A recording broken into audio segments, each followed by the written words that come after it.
అందుకే నమస్తే వాయో త్వమేవ ప్రత్యక్షం బ్రహ్మాసి అనగానే 10 కింద విడిపోతాడు లోపలికి వెళ్ళి. అది శివ అంటే ప్రాణ. అసలు ప్రాణాయామము అన్నదానికి అర్థం ఏమిటో తెలుసా అండి? స్విచింగ్ ఓవర్ అని. మీ యొక్క మీరు ఇప్పటి వరకు ఏది ఇది ఉందని అనుకుంటున్నారో అది కూడా ఉండడానికి కారణమైన దాని మీదకి దృష్టి మరల్చడం. అప్పుడు దాని యొక్క శక్తిని మీరు అనుభవిస్తూ ఉండాలి ఈశ్వరుడిగా. అది ప్రాణాయామము. అందుకనే పూజ ముందు ప్రాణాయామం చేసి పూజ చేస్తారు.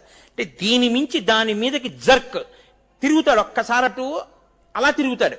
తిరిగి ఆ స్వరూపాన్ని పట్టుకోవడం మొదలు పెడతాడు. అందుకని ప్రాణాయామం చేస్తే కానీ పూజ మొదలవదు. ఆచమనం చేసి 3 మాటలు స్థూల సూక్ష్మ కారణ శరీరములలో ఉండేటటువంటి తాపములను తీర్చుకుని ప్రాణాయామం చేసి అప్పుడు పూజ మొదలు పెడతాడు.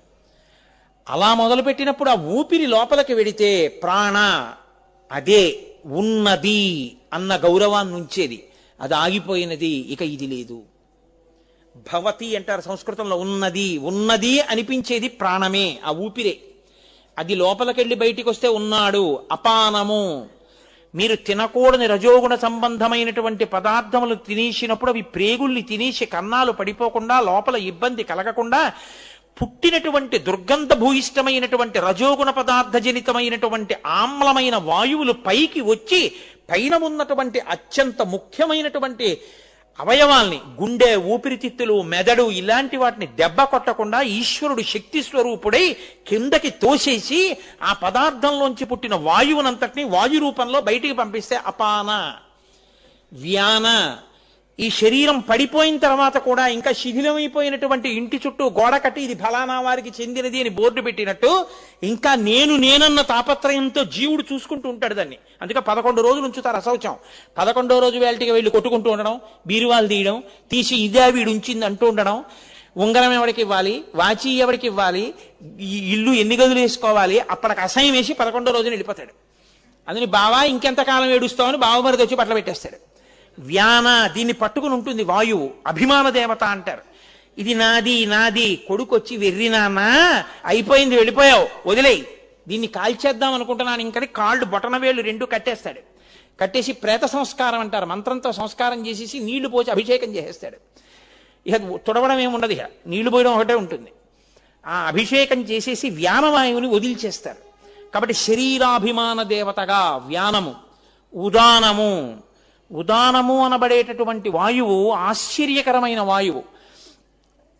తన శరీరంలోనే తన శరీరానికి తనలాంటి జీవి ఇంకొకటి పుట్టవలసి వచ్చినప్పుడు ఒక వాయువు తన శరీరంలో ఉన్నటువంటి కొన్ని అవయవములలో ప్రవేశించి ఆ అవయవముల గుండా తనలో ఉన్నటువంటి తేజస్సు స్ఖలనం అవడానికి వీలైన రీతిలో మార్పు తీసుకురాగలిగినటువంటి వాయువుకి ఉదాన వాయువు అని పేరు.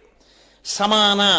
మీరు తినేసి పడుకుంటే తెల్లవారేటప్పటికి 10 గోళ్లు సమానంగా పెరగాలి, వెంట్రుకలు సమానంగా పెరగాలి, అవయవాలు సమానంగా పెరగాలి, ఏది ఎక్కడ ఎగుడు దిగుడు ఉండకూడదు.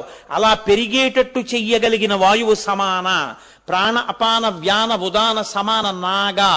నువ్వు అదే పనిగా డబ్బుల కోసం సంపాదించడానికి తిరుగుతుంటే ఓరి పిచ్చాడా, లోపల పదార్థం అయిపోయింది, శక్తి అయిపోయింది, ఏదైనా తినని మంట రూపంలో తినమని అడిగేటటువంటి వాయువేదో దానికి నాగా. కూర్మ. కూర్మ అంటే కాంతి. తాను ఎంత ఉపాసనతో ఉన్నాడో తెలియచెప్పేటటువంటి కాంతి ఆరా చుట్టూ పట్టి ఉంటుంది, దాన్ని కూర్మ. కృకర. కృకర అంటే తిన్నది. నాగా కృకర అటు ఇటు అవుతుంటాయి.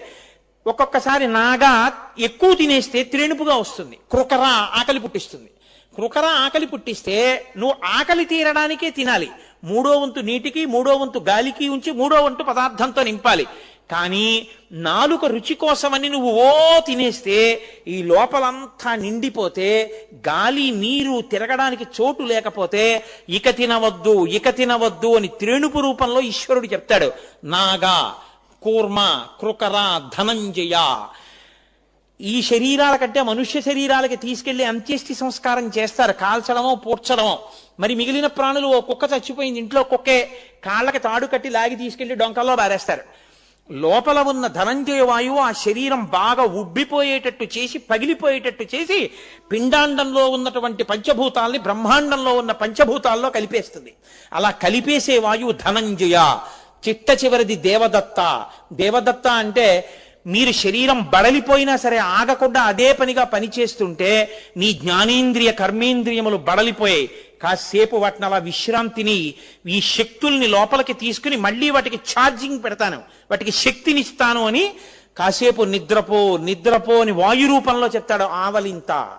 కాబట్టి ప్రాణ అపాన వ్యాన ఉదాన సమాన నాగ కూర్మ కృకర ధనంజిగ దేవదత్తములన్న వాయువులతో ఆ ఈశ్వరుడు లోపలుండి సమస్తమును నిర్వహణ చేస్తున్నాడు. ఆయన శివుడు. ఎక్కడ చూస్తావు శివుణ్ణి? ఆవలింతలో శివుడున్నాడు, త్రేణుపులో శివుడున్నాడు, ఆకలిలో శివుడున్నాడు, దాహంలో శివుడున్నాడు, నిద్రలో శివుడున్నాడు, అన్నిటా శివుడున్నాడు. శివుడు లేనిది ఎక్కడుంది? శివుడు ఎక్కడున్నాడు చూపించమని అడక్కో, శివుడు లేనిదేదని అడుగు. అంతటా శివుడున్నాడు. ఆయన్ని చూడాలని నీకు అనిపిస్తే అదిగో బ్రహ్మాండమా విస్ఫుర జ్యోతిస్పాటక లింగ మౌళి విలసత్పూర్ణేందో వాంతామృతై, అదిగో శివలింగ రూపంలో ఉన్నాడు. ఇన్ని నీకు ఇచ్చిన వాడి మీద ఇన్ని నీళ్లు పోస్తే పొంగిపోతాడు. ఓ నిన్ను చల్లగా ఉంచాను. మన వాళ్ళు వేడిగా ఉంచండి అనరు, చల్లగా చూడండి. మేము చల్లగా ఉండాలనండి, పిల్లా పాపలతో చల్లగా ఉండాలనండి అంటారు. మీ చల్లత